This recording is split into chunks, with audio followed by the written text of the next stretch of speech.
Okay, hey everybody, this is Grace. Thought I'd come out here and hopefully I'll remember to put this on the right channel. Sometimes I don't. It's not that I don't remember, it's that I make a decision of, oh, that would be better on that other channel. I have too many. I write these stories and everything. But anyway, I want to talk about more about infantilization. You know, when somebody treats you like a child, like you're much younger than you are, like they need to be your boss and tell you how to do things when it's not their place to do it. You're an adult. Your way, you know, they think that what it really comes down to is they feel superior and they think that their way is the best way and that you could learn from them, even though you're not asking them to teach you. But so they'll treat you like, you know, they could be a minute older than you, and then they would seem like they feel that they are superior because of that, just because of that. Family can do that, you know, or like when you're growing up, you know, you go to school and you're with people your age in your class. I don't know how it is where you live, but that's how it was for me. It still is around, you know, everywhere I know. You know, you go to school with people your own age. If you're in the 9th grade, the people are the same age. The 10th grade, the people are the same age. You know, this kind of thing. And, you know, for some, if you're in the 9th grade, oh, the seniors will make fun of you, or you know, something like that can happen with the bullies. Schools now have no tolerance for bullying, you know, policies and such, which is good. But back then, I didn't even know what bullying was. So, but you see what I'm saying? Then when they become adults, some of the people, not all, none of this is all people, you know, everybody does it. Now I'm like the kind of thinker. But when they become adults, they think that they still have that mindset. That if they're just barely older than you, like a week, you know, a month. I mean, it can be that little. That therefore, you know, or like twins, you may have heard people who have twins, and the firstborn of the twin, you know, twins would think that they're older and they're more mature. You know, some dysfunctional people would do this, might do this. Anyway, I made a video with this kind of topic, and I'm basically following up on some of the things, you know, following up on the video and more about this infantilization. And yeah, so, but I mean, how many, I know in my lifetime, many people have tried this, and you have to wonder about their mindset. You know, to me, a superiority complex masks an inferiority complex. You know, they truly, deep down, or maybe even on the surface, they feel inferior, so they try to act superior in something. They try to find something or something, some situations, or some arenas in life, whatever. They try to find that they're superior. Yeah, you know, you can think of these people who think that they know better than everybody. Every professional, every voice of authority. I don't like to say experts, but, you know, you get the gist. They think that they know better, and that, well, they should have done it this way. This is the way I would have done it. And they're not even qualified to give that kind of a you know, critique of somebody's work. They're not qualified. You know, they don't have to, you know, whatever it takes, certification, license, degree, whatever, you know, years of experience. They don't have that, but they say, well, that's not how I would have done it. This type. Don't we all know this type? You know, and it's bad when it's bad all around. But think of having a sibling or an in-law that does that. And that's what I was talking about, in-laws who do something like this. But anybody. Now, I have my air conditioner on too high. It's 83 degrees out there. But anyway, now what I mentioned, that what had triggered me to make that video was that we've decided it was time to get a maid, you know, a maid come in, clean the house and all that, of course, a maid, and, you know, help to organize some things. And it triggered me to some memories of people who just, you know, just told me how I should do my own house. You know, some of his family members, and oh, no. Okay, so it triggered things like that. It triggered those negative thoughts on it. You know, how dare you? You're like 2 years older, 3 years older than I, yet you think your way is superior to mine. And or to ours. Yeah. So anyway, so in that video, it was that maid had just shown up and they didn't call.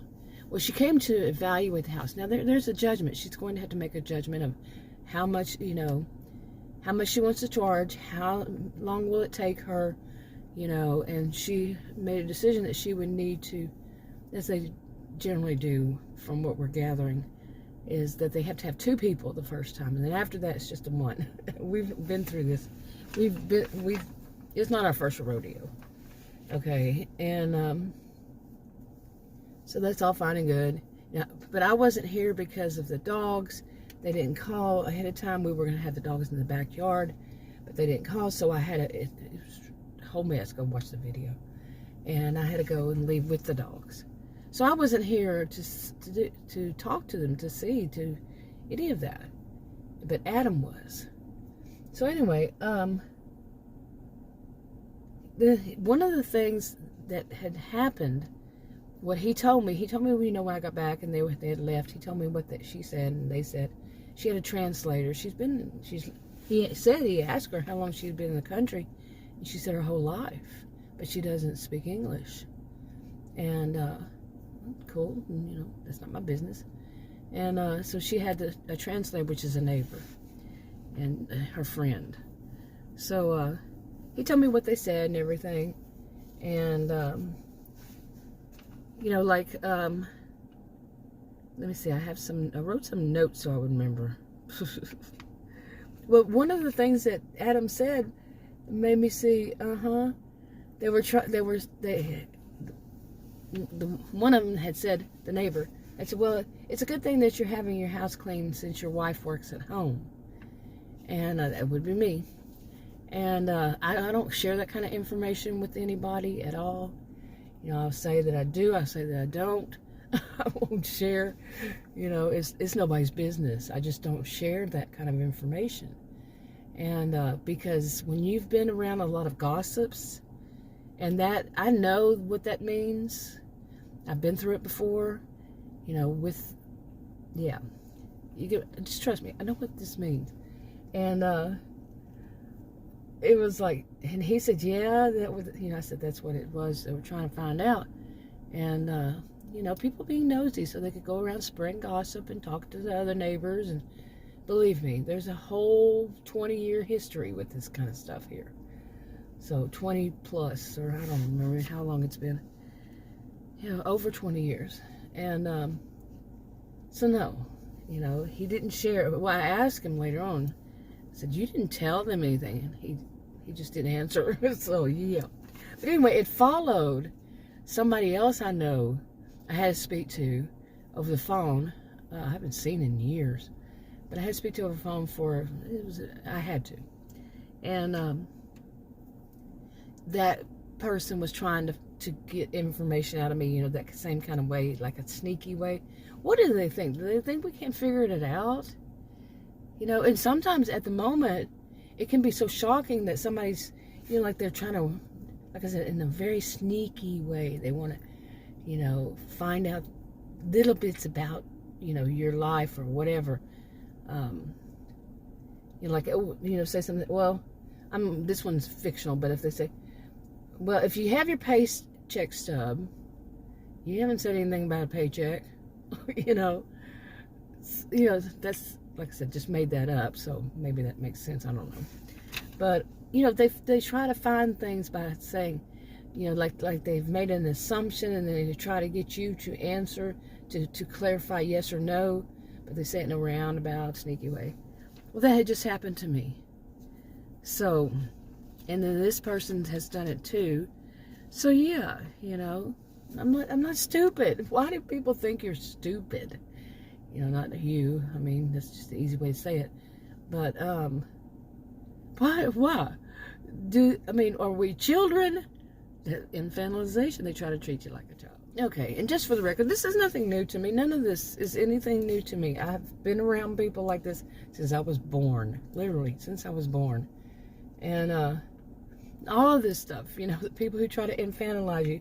And I tend to see people who are, be around more people who have these narcissistic histrionic blend of behaviors, not a diagnosis, but the behaviors are that way, and the blend, and they're not so smart. They're sneaky, but not smart. And I mean, they really can't figure things out. Their logic doesn't make sense, and it's not logic. You know, I made up this example one time before. Like, think you have one of those coloring books that connect the dots, and I remember I said, open it up to page 4 is on one side and 5 is on the other side. You know, when you open it up, they would take the one on page 4 and connect it to the one on page 5. That's how they do it. And when it doesn't show up anything, you try to tell them they're wrong, they don't believe it. It's not, you know, that's how it's supposed to be, some kind of weird kind of art. They don't get, no, you finish page 4 and you do finish page 5. You don't connect the 1 on page 4 to the 1 on page 5. And then the 2 on page, you see what I'm saying? But they do. They think that their way of thinking is illusory pattern perception. It's so off, you know, just so off. And they tend to believe, and there are articles about that, but that was my example I made up, like I said. And then there are articles about illusion. Now I can't even say it. Illusory pattern perception. Oh my God, I can't say it. And there was another article. I still don't know if that was a credible journal, scholarly journal articles was all I was looking up.